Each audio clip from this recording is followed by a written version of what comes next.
Bismillahirrahmanirrahim. Assalamualaikum warahmatullahi wabarakatuh. Waalaikumsalam warahmatullahi wabarakatuh. Alhamdulillahirabbil alamin.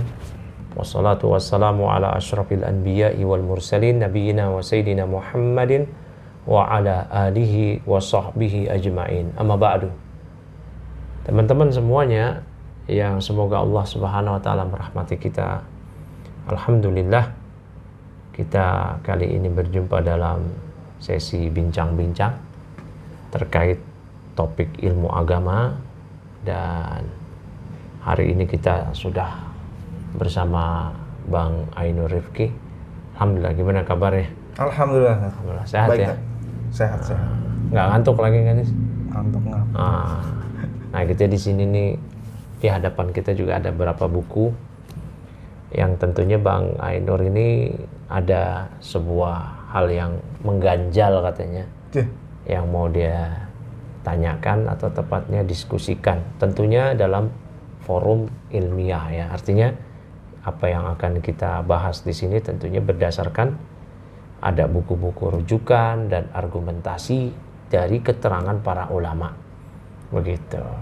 Bisa dikasih tahu nih ke teman-teman? Ya, jadi sekarang itu kita lebih kepada syubhat ya, Dad. Syubhat. Bongkar syubhat. Apa jadi ya syubhatnya banyak sebetulnya, cuman kayak mungkin kita satu-satu dulu kali ya. Di beberapa pembahasan di medsos yang kita juga kan sebagai pemerhati medsos. Oh gitu. Pegiat medsos Abu Janda dong. Iya dan billah. Masya Allah. Ya, jadi sekarang sedang ramai dibicarakan tentang apakah negara kita ini, negara Wakanda yang tercinta ini adalah negara Islam gitu. Itu kan syubhat, ya kan? Itu syubhat gitu. Syubhatnya di mana ini? Syubhatnya, iya, kalau kita dipikir negara Islam bukan, iya juga.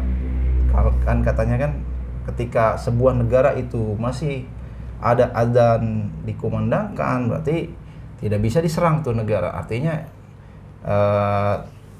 statusnya adalah Islam gitu. Kemudian hukum-hukum yang berlaku di sebuah negara, ketika hukum Islam sebagian kecil, nggak semuanya masih diberlakukan, negara tersebut masih dikatakan negara Islam gitu. Dan yang terakhir ini nih, yang paling mungkin bisa dikategorikan sebagai negara Islam adalah penduduk mayoritas negara tersebut adalah negara Islam gitu. Jadi penduduknya kok negara Islam, mayoritas agamanya ya, kita nggak tahu dia Islam KTP, pokoknya Islam secara zahir, ya kan? Lahiriahnya Islam lah ya. Itu nggak ada alasan dong untuk tidak menamakan sebuah negara itu adalah negara Islam gitu. Itu syubhat dong yang jadi perlu cuma kita 3 aja nih. kita bongkar hari ini. Jadi gimana Ustadz nih? Ya, kita mulai dari ini mana? Kita ada rujukan ini ya dari buku Salah Satu Usul ya, karya Syekh Muhammad bin Abdul Wahab dengan keterangan syarah atau penjelasan dari Syekh Shalih Al-Syekh ya, ulama yang ada di negeri Saudi Arabia dan pernah menjabat sebagai Menteri Agama lah di Saudi Arabia. Kalau di Indonesia kan Gus Yakut, gitu kan. Kalau di makomnya beda kayaknya tuh. Ya, pokoknya kurang lebih seperti itu. Oh iya. Ya, taib. Nah, di buku ini, Syekh Shalih Al-Syekh menjelaskan panjang lebar ya terkait tentang apa yang ditanyakan tadi. Ini pada pembahasan mengenai hijrah. Ya, mengenai hijrah.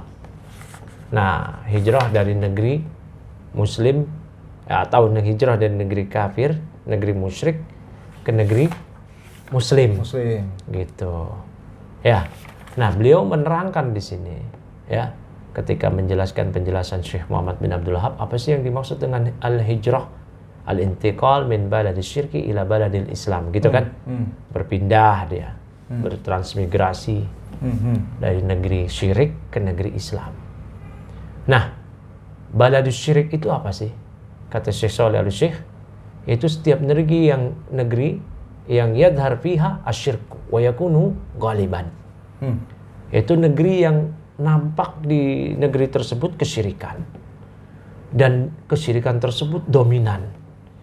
Idza dahara asyirku fi baladin sara ghaliban katsiran aktsar min ghairi fa huwa tusamma balad asyirkin, kata Syekh. Apabila nampak kesyirikan di sebuah negeri dan ternyata ya yang nampak tersebut menjadi dominan, banyak, bahkan lebih banyak daripada yang lainnya. Kalau yang nampak kesyirikan maka lebih banyak daripada tauhid, maka negeri tersebut dinamakan sebagai negeri syirik. Ya, sawa'un kana asyirku fi rububiyah atau kana fil ilahiyah atau kana fi muqtadayatil ilahiyah min at-ta'ati wa tahkim wa nahwiha. Ya. Taib, apakah itu ya kesyirikannya ada kesyirikan rububiyah, ya, yaitu ada keyakinan ada yang mencipta, menjaga, melindungi, memberi rezeki, menghidupkan, mematikan, mengatur ya alam semesta ini selain Allah, atau syirik ilahiyah, syirik dalam artian adanya pemberian ibadah di negeri tersebut yang diberikan kepada selain Allah dan itulah yang dominan, atau bahkan di negeri tersebut memproteksinya praktek-praktek kesyirikan ya, semisal pemberian sesaji kepada jin, kepada ya Nyi Roro Kidul gitu misalkan, kepada jin-jin, pada atau yang lainnya, kepada kuburan-kuburan yang dikeramatkan.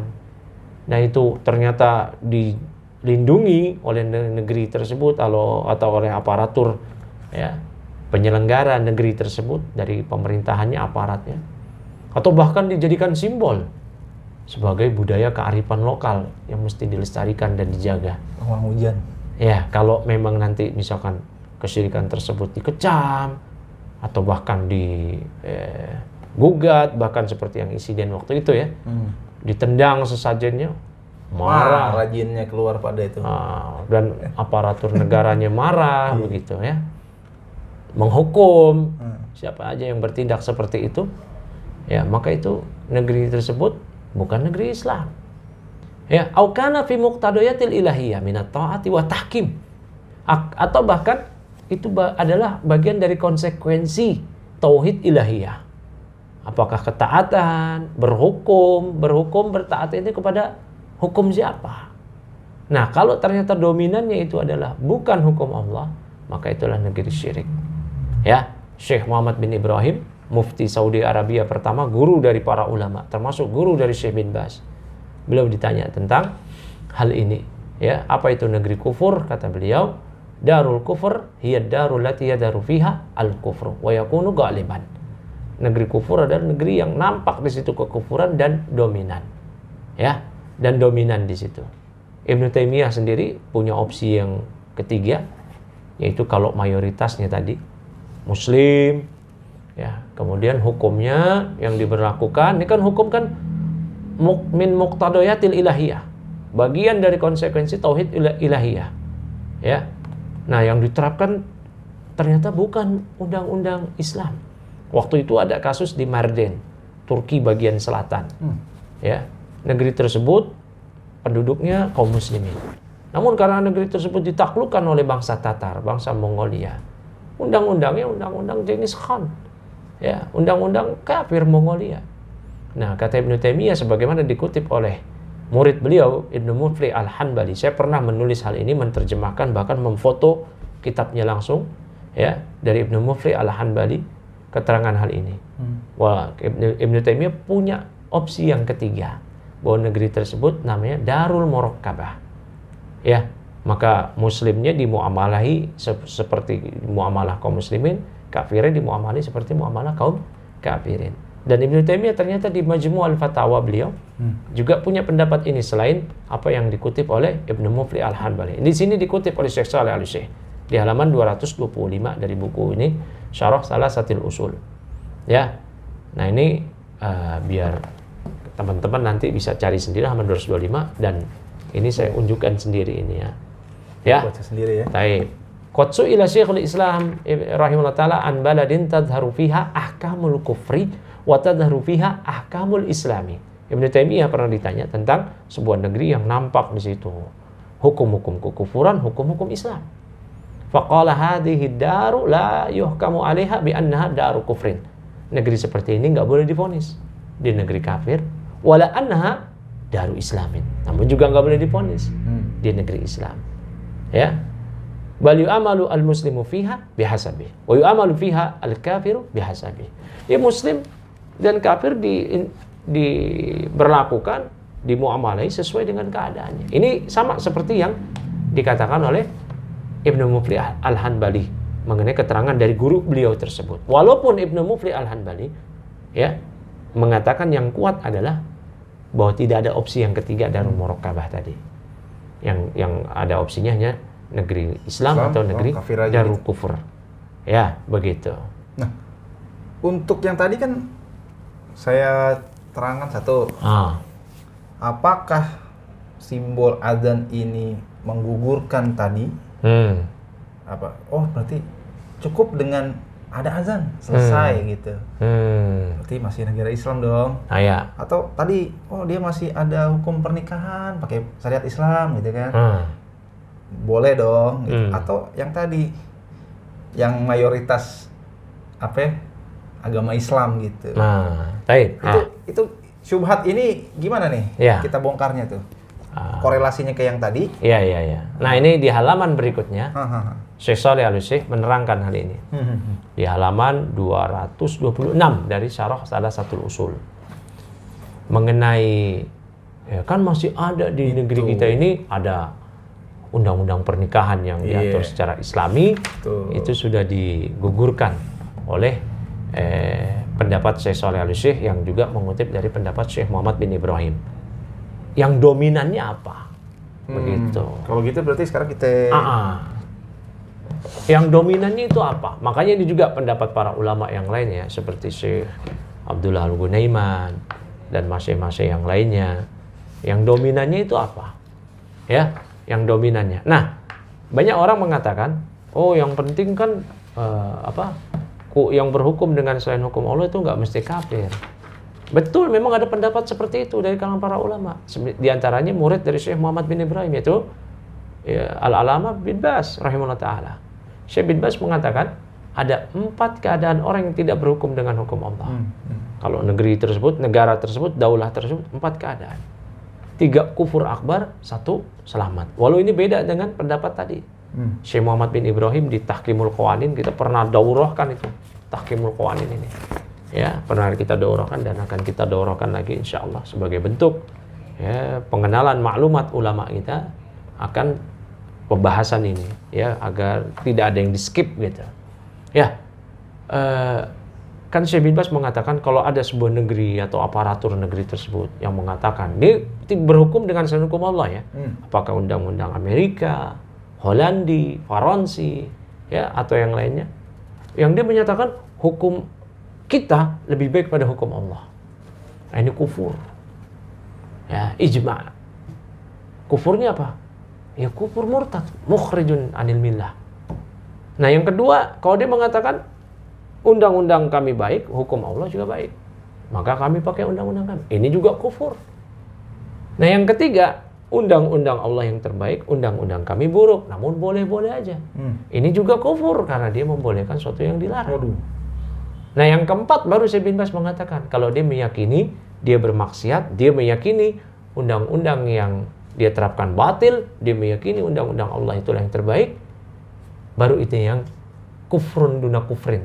Yang kata Ibnu Abbas, kufrun duna kufrin. Artinya kafir kan ayatnya kan wa man lam yahkum bima anzalallah ya faulaika humul kafirun. Siapa yang berhukum dengan selain apa yang Allah turunkan, Al-Qur'an dan hadis, maka dia kafir. Nah, kata Ibnu Abbas, kufrun duna kufrin. Kafir yang tidak membuat keluar dari Islam. Artinya kafir asgor. Bukan kafir akbar. Nah, tapi pendapat itu kata para ulama, Syekh Abdullah Gunaiman, itu pada kasuistik. Artinya sebuah negeri tersebut berhukum dengan hukum Allah. Kayak di Saudi, di Brunei, Taliban. Namun terkadang pada beberapa kasus dia berhukum dengan selain hukum Allah. Ya, berhukum. Ya, Saudi lah ya. Sekarang kan mulai Ya, marak. Liberalisme. Tapi secara dominan dia berhukum dengan hukum Allah. Goliban itu tadi ya. Golibannya. Nah, ketika dia tidak berhukum dengan selain hukum Allah pada kasuistik, pada kasus-kasus tertentu, golibannya, dominannya hukum Allah, itulah yang kufrun duna kufrin. Ya. Taib. Lagi pula, kalau pemerintahan sekuler yang ada sekarang, itu tidak seperti yang dikatakan oleh Syekh bin Baz, meyakini undang-undang dia yang buruk, hukum Allah yang terbaik, dia meyakini dia berdosa. Anda. Buktinya? Buktinya ada sebuah negeri yang pemimpin-pemimpinnya malah mengancam. Siapa yang mau ganti undang-undang kami gebuk, kami lawan. Menteri-menterinya bilang, haram berhukum dengan pemerintahan seperti pemerintahan Nabi. Wah, ini udah juhud, udah inat, udah ngeri ini. Ya, jadi jangan terlalu halusinasi bahwasanya ada pemimpin sebuah negeri tersebut ketika dia tidak berhukum dengan hukum Allah, ya, dia dimasuk ke yang keempat dari Syekh bin Baz tadi. Jauh ya? Ya. Tapi kan buktinya dia malah nantang haram berhukum menerapkan pemerintahan seperti pemerintahan Nabi itu yang kemana itu? Jadi halu ya Ustaz ya. Kalau kita mengharapkan ya kasih uzur lah ya kan. Uzur bil jahal dong. Uzur bil boleh jahal. nggak sih? Uzur bil. Kata Syekh Shalih Fauzan ilamatal jahal. Sampai kapan? Sampai kapan? Ya. Sekarang yang jadi masalah itu adalah kalau diterapkan uzur bil jahl itu pada kasus-kasus apa? Yang zahirah apa khafiyah? Ini perkara seperti ini perkara zahir atau perkara khafi? Zahir pasti. Zahir. Terang-terangan kok. Kalau dikatakan hujah belum tegak, Syekh Muhammad bin Abdul Wahab di Usul Salasah ini udah mengatakan ketika kita dikenalkan oleh beliau ya alam rahimakallahu annahu yajibu alaina ta'allumu arba' masail al-ula al-ilmu wa ma'rifatullah wa ma'rifatu dinil Islam bil adillah wa ma'rifatun nabi ya wa ma'rifatun nabi wa ma'rifatu dinil Islam bil adillah ya. Kemudian beliau membawakan dalil as-sani al-amalu bi as-salis ad-da'watu ilaih ar-rabi as-sabr 'ala al-ada' fi ya wa dalilu ala dalik. Beliau membawakan apa dalilnya? Surat Al-Asr. Ya enggak? Surah Al-Asr. Ya, kemudian beliau mengatakan apa? Membawakan perkataan dari Al-Imam Syafi'i. Lau ma anzalallahu hujjatan ala khalqihi illa hadhihi surah lakafathum. Seandainya Allah tidak menurunkan hujjah kepada para hamba makhluknya kecuali surat Al-Asr aja, itu sudah cukup. Apalagi Al-Qur'an turun 114 surat, bukan suatu surat Al-Asr aja. Ya. Maka ini yang dikatakan juga oleh Syekhul Islam Ibnu Taimiyah di Rad alal Mantiqiyin, turunnya Al-Qur'an itu hujjah. Diutusnya Nabi SAW itu hujjah. Ya, makanya orang-orang Nasrani di zaman sekarang yang mendengar nama Nabi SAW itu nggak ada uzur lagi bagi mereka. Ya. Ketika kata Rasulullah SAW, la yasma'u bi ahadun min hadhil ummah ya wala yahudiyyun wala nasraniyyun tsumma la yu'minu bi walladzi ji'tu bih illa kana min ashabin nar. Ya, tidak ada seorang pun dari kalangan umat ini Yahudi, Nasrani yang dia dengar namaku, nggak beriman padaku dan risalah yang aku bawa, melainkan dia penduduk neraka. Selesai itu. Diutusnya Nabi adalah hujjah. Al-Quran turun adalah hujjah. Memang nanti akan ada perincian pada iqamatul hujjah ini pada perkara-perkara yang khafi, yang rumit, yang samar. Ya, barakallahu fiik. Baik, berikutnya. Tadi apa lagi ya? Simpulin aja dulu yang ini. Adzan belum tuh adzan. Iya, adzan. Yang adzan belum ya? Iya, tadi kan saya nanya itu. Buat adzannya. Nih, sekarang gini ya. Iya.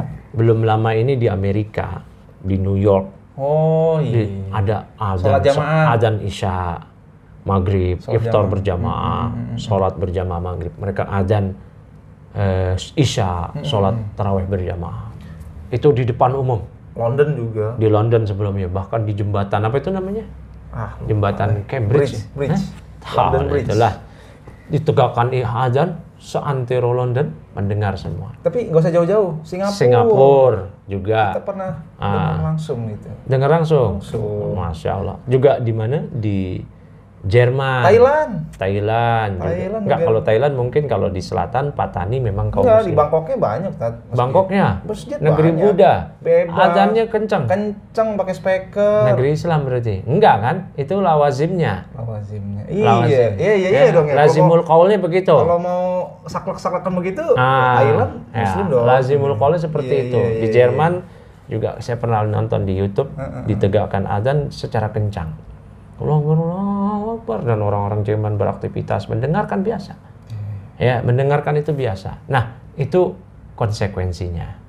Mungkin ini berangkat dari hadis Anas bin Malik yang diceritakan, ya, karena Nabi SAW, anna Nabi SAW kana idza ghaza bina qauman lam yakun yaghzu bina hatta yusbiha wa yanzur. Rasulullah SAW kalau lagi berperang bersama kami, hendak menyerang suatu kaum, ya, beliau nggak langsung nyerang. Beliau nunggu dulu pagi-pagi subuh. Ada azan apa enggak? Fa idza sami'a adanan kufa anhum. Ya, kaffa anhum. Kalau Nabi dengar azan, nahan, nggak jadi diperangi kaum tersebut. Ya, ini dalam jihad hujum. Ya, jihad yang menyerang. Wa idza lam yasma' adanan aghara alaihim. Namun kalau beliau nggak mendengar azan, beliau menyerang.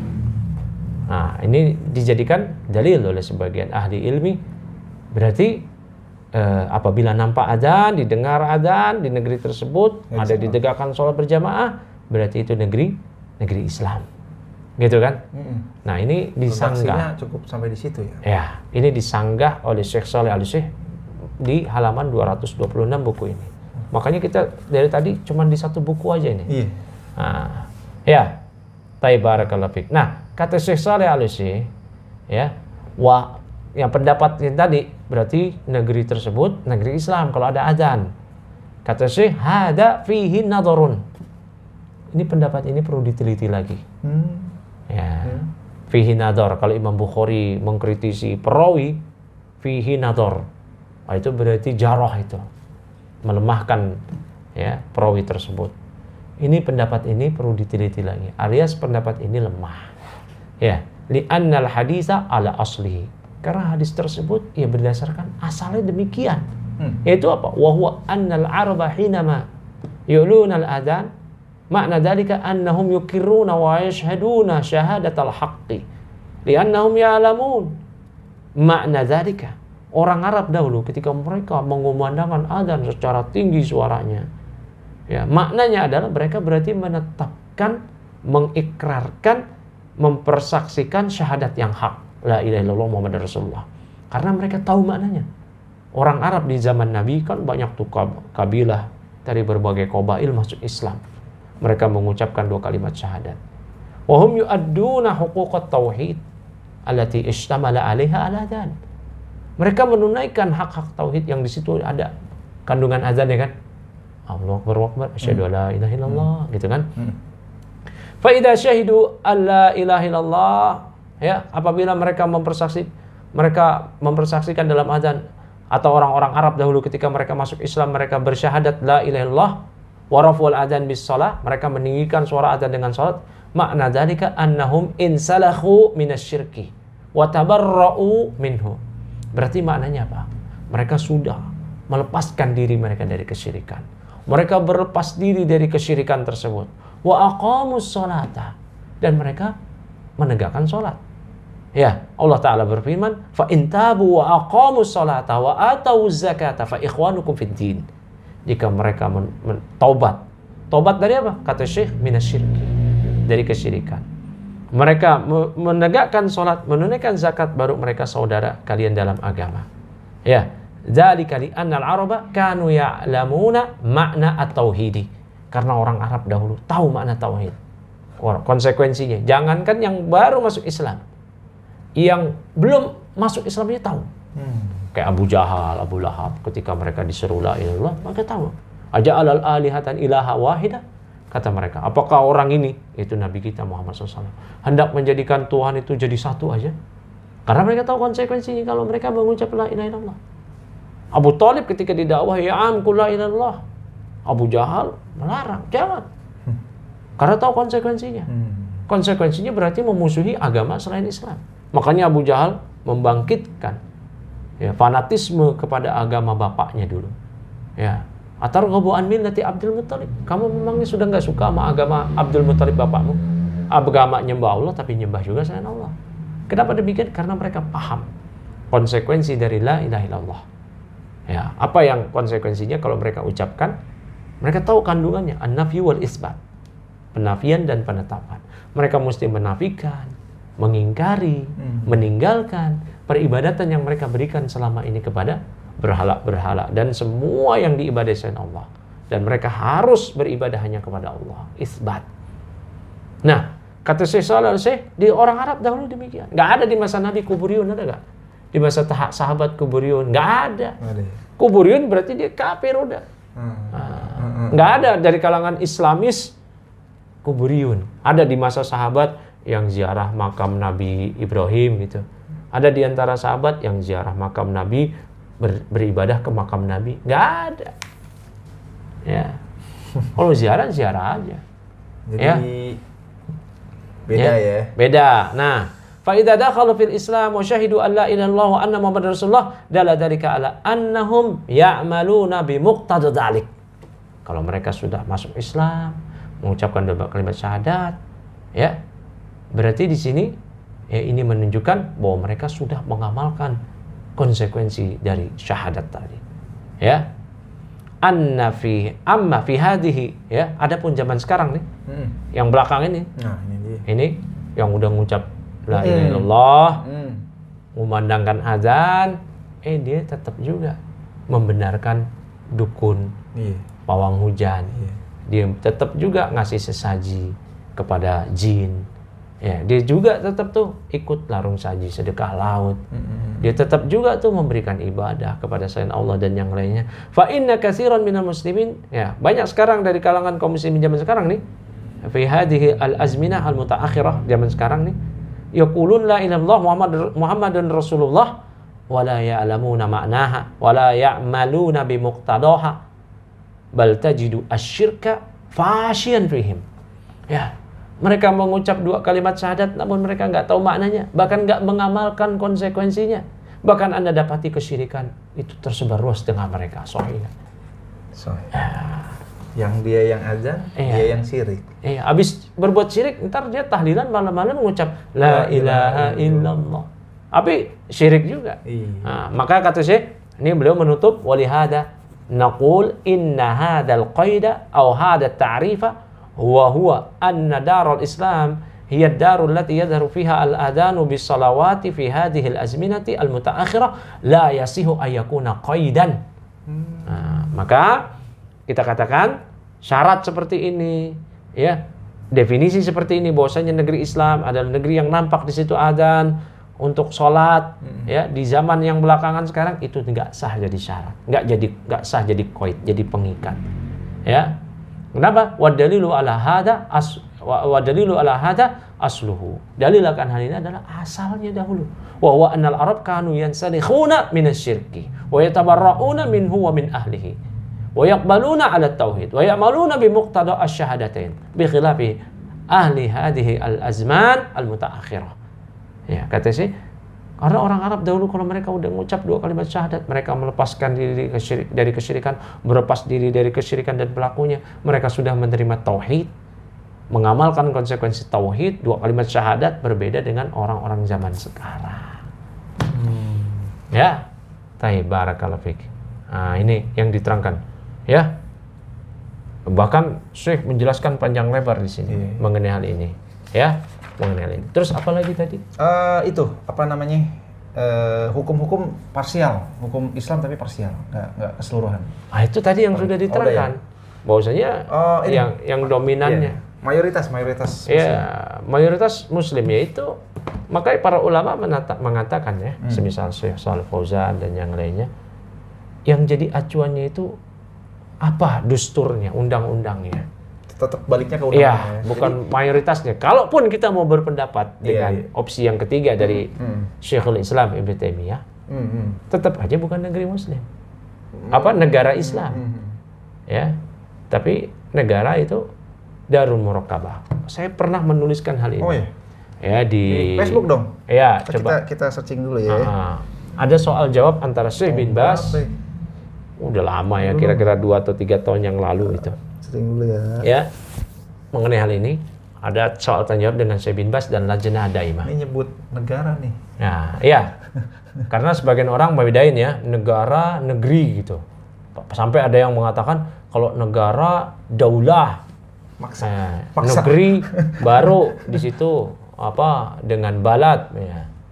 Taib. Ya, itu Syekh Robi pernah ditanya ya, dikutip di majalah Salafi dulu zaman Ustadz Jafar Umar Tharib Salafi majalahnya. Ya, mengenai kutipan dari Ibnu Taimiyah tadi. Syekh Robi pun juga nggak setuju Indonesia ya disebut negara Islam. Nah, di sini ini tulisan saya lama ini, Syekh bin Baz ditanya ya, kullu daulatin ya la tahkumu bi syar'illah wa la tansa li hukmillah fahiya daulatun jahiliyatun kafiratun zalimatun fasiqatun. Ya, bin nassi hadhil ayati al muhkamat. Ayatnya muhkamat tuh, bukan mutasyabihat. Setiap negara yang tidak berhukum, ini saya nulisnya nagari. Typo. Ya. Setiap negara yang tidak berhukum dengan syariat Allah, ya, dia tidak tunduk dengan hukum-hukum Allah, maka dia negara tersebut negara jahiliyah. Negara kafir, negara fasik. Berdasarkan nas ayat Al-Quran yang muhkamat ini, yang jelas ini, ya.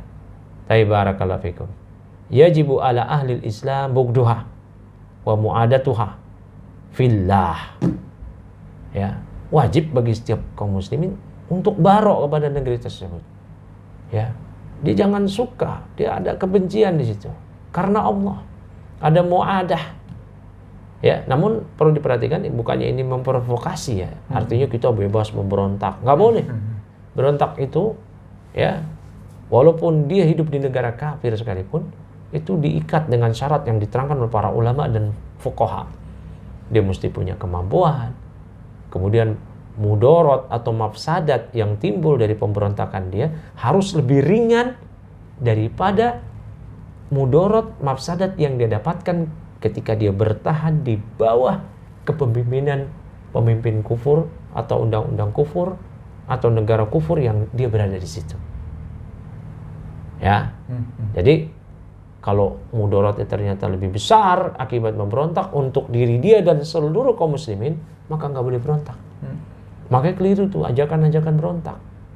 Nggak benar. Imam Ahmad dahulu penguasanya menyerukan seruan-seruan batil. Imam Ahmad bantah, nggak diam.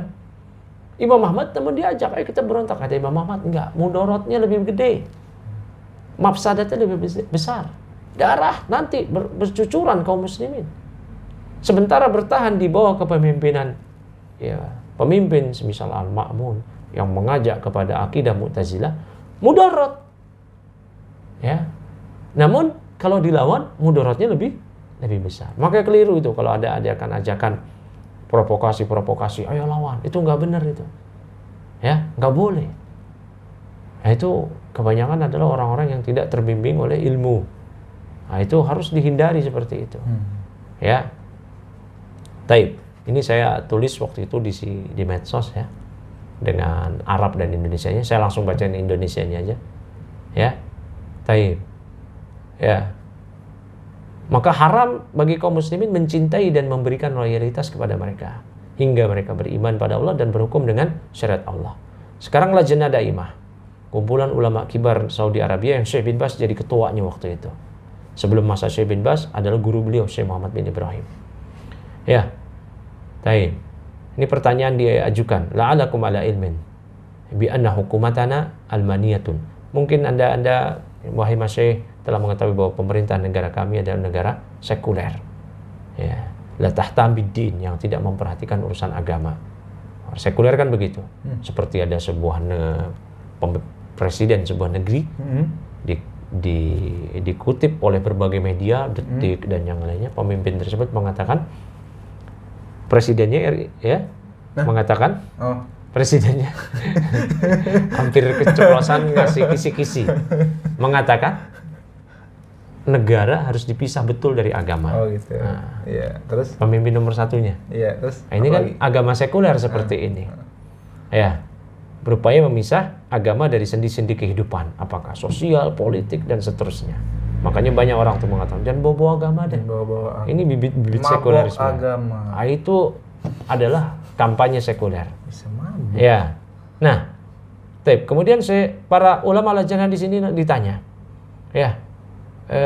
Dan pemerintah kami itu menjalankan roda pemerintahannya, kekuasaannya di atas hukum konstitusi. Ya, yang dalam menyusunnya tergabung antara orang-orang Islam dan orang-orang Kristen. Ya. Pertanyaan adalah, apakah boleh bagi kami menamakan pemerintah itu dengan pemerintahan Islam, atau kami katakan sesungguhnya itu pemerintahan kafir?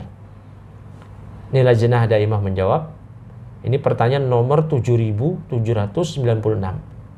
Ya, Lajnah Daimah menjawab, idza kanat tahkumu bi ghairi ma anzalallah fal hukumatu ghairu islamiyatin.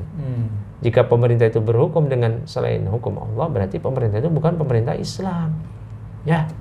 Barakallahu fiik. Nah, jadi seperti itu. Ya. Nah, Syekh Shalih Al-Fauzan mengomentari, fa farraqa rahimahullah taala bainal hukmi al-juz'i alladhi la yatakarraru wa bainal hukmi al-'am alladhi huwal marji'u fi jamil ahkam aw ghalibiha. Maka Syekh Muhammad bin Ibrahim di sini menetapkan antara hukum parsial, ya, juz'i yang sebagian aja, yang tidak berulang, ini yang kufrun dan kufri, dengan hukum secara umum dengan undang-undang selain hukum Allah, yang itulah memang jadi rujukan dalam segala hukum dia, atau dominannya memang demikian. Ya, wa qarrara anna hada al-kufra nakilun 'anil millati mutlaqan. Nah, Syekh Muhammad bin Ibrahim, kata Syekh Shalih Al-Fauzan, menetapkan inilah kekufuran yang mengeluarkan dari Islam. Ya, dzalika li anna man naha'at asy-syari'ata al-islamiyata. Ini bagi orang yang mengabaikan syariat Islamiyah, dia nyingkirin syariat Islam. Wa ja'ala al-qanuna al-wad'i badilan anha. Dia menjadikan, ya, undang-undang buatan manusia sebagai penggantinya. Ya. Fa hada dalilun ala annahu yara anna al-qanun ahsan wa aslahu minasyariah. Ini kata Syekh Shalih Fauzan, itu udah jadi dalil, bukti, petunjuk bahwa dia memang menganggap undang-undang buatan manusia itu yang lebih bagus, lebih maslahat daripada syariat Islam. Wa hadza la syakka annahu kufrun akbaru yukhriju minal millah wa yunaqidu tauhida. Ini enggak diragukan lagi nih, seperti itu, kekufuran, ya, dan membatalkan tauhid ya. Tapi cukup ya. Nanti insya Allah kita lanjut lagi. Segitu aja teman-teman obrolan kita. Apabila ini dianggap syubhat, silahkan disangka secara ilmiah. Artinya kita memang ini forum ilmiah. Ingat sekali lagi juga, kita bukan di sini untuk memprovokasi melawan. Karena tadi telah kita terangkan. Itu manhaj nggak benar itu. Ya, menerangkan hukum ya hukum. Imam Ahmad dulu menerangkan. Ketika pemimpin mengatakan Al-Quran adalah makhluk, Imam Ahmad bantah, Al-Quran kalamullah. Siapa yang mengatakan Al-Quran makhluk, maka begini-begini, sesat. Imam Ahmad menyebutkan konsekuensinya. Ya, nggak membenarkan, nggak diam terhadap kebatilan. Ya, nggak boleh. Itu kan bagian dari hadis. Man ra'a minkum munkaran falyughayyirhu biyadihi. Ya, cegah dengan tangan dia. Kalau nggak mampu, fabilisani. Kalau nggak mampu juga, benci dalam hati dia. Ya, wa dzalika adaful iman. Namun itu pun selama-lamanya iman. Artinya nggak ada pembenaran. Jangan kita membenarkan yang batil. Sebagian ikhwan keliru.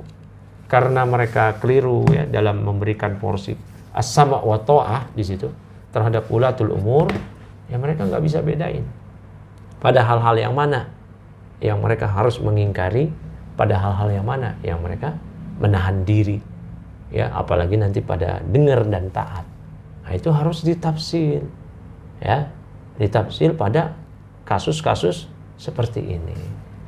Ya, tapi cukup aja. Terima kasih Bang Ainur atas kehadirannya di studio kita. Kita nanti paham subhatnya. Jadi ya tadi kayak Ustadz bilang, silakan mau dibilang subhat. Tapi bantah ilmiah. Ilmiah dong. Kalau mau bantah pakai kitab, ya kan? Iya, karena silakan bantah kita. Karena ini ya, ini kita berusaha untuk taklim. Pengajaran pakai kitab. Kalau cuman itu syubhat tanpa ada bantahan ilmiah. Bantahan ilmiah itu cuman doktrin. Iya, kalau berani kemari. Kita ngopi. Iya, ngopi diskusi. Kita banyak kopi di sini. Banyak kopi. Ya, bukan mau berantem. Bukan. Berantem anak alay. Ya, begitu. Tapi terima kasih Bang Ainur sekali lagi. Juga terima kasih kepada teman-teman semua yang telah menyempatkan waktunya untuk ya menyimak kita ini. Sekali lagi, ini forum ilmiah, boleh dibantah, ya, boleh dikritik, boleh saran juga. Subhanakallahumma wa bihamdik, asyhadu an la ilaha illa anta, astaghfiruka wa atubu ilaik. Assalamualaikum warahmatullahi wabarakatuh.